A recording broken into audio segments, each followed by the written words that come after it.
A forsaken garden Algernon Charles Swinburne and a coin of the cliff between lowland and highland, at the sea down's edge between windward and lee, walled round with rocks as an inland island, the ghost of a garden fronts the sea.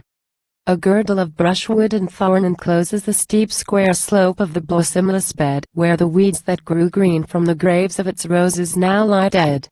The fields fall southward, abrupt and broken, to the low last edge of the long lone land. If a step should sound or a word be spoken, would a ghost not rise at the strange guest's hand? So long have the gray bare walks lain guestless, through branches and briars. If a man make way, he shall find no life but the sea winds, restless night and day.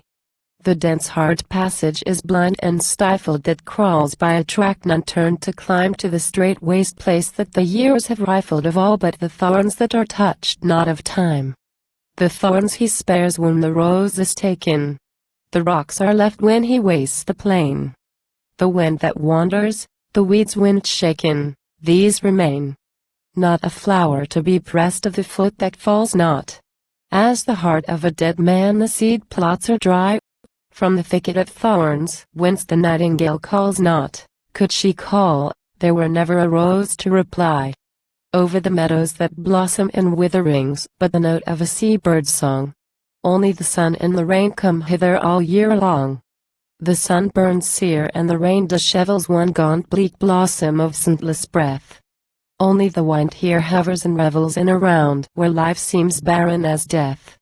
Here there was laughing of old. There was weeping, haply, of lovers none ever will know, whose eyes went seaward 100 sleeping years ago.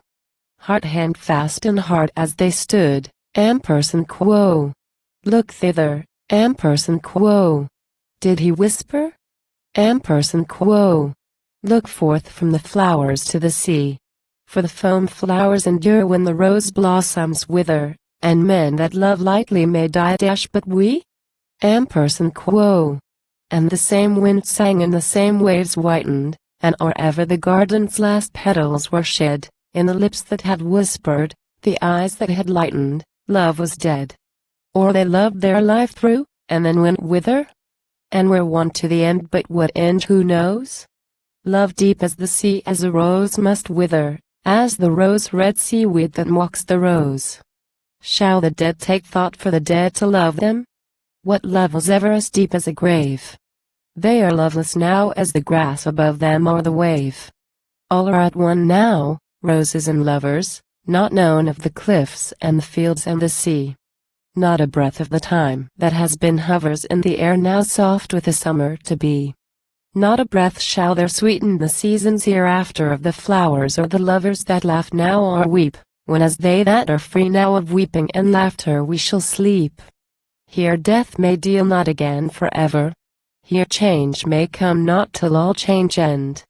From the graves they have made they shall rise up never, who have left not living to ravage and rend. Earth, stones, and thorns of the wild ground growing, while the sun and the rain live, these shall be. Till a last wind's breath upon all these blowing roll the sea. Till the slow sea rise and the sheer cliff crumble, till terrace and meadow the deep gulfs drink. Till the strength of the waves of the high tides humble the fields that lessen, the rocks that shrink, here now in his triumph where all things falter, stretched out on the spoils that his own hand spread, as a god self slain on his own strange altar, death lies dead,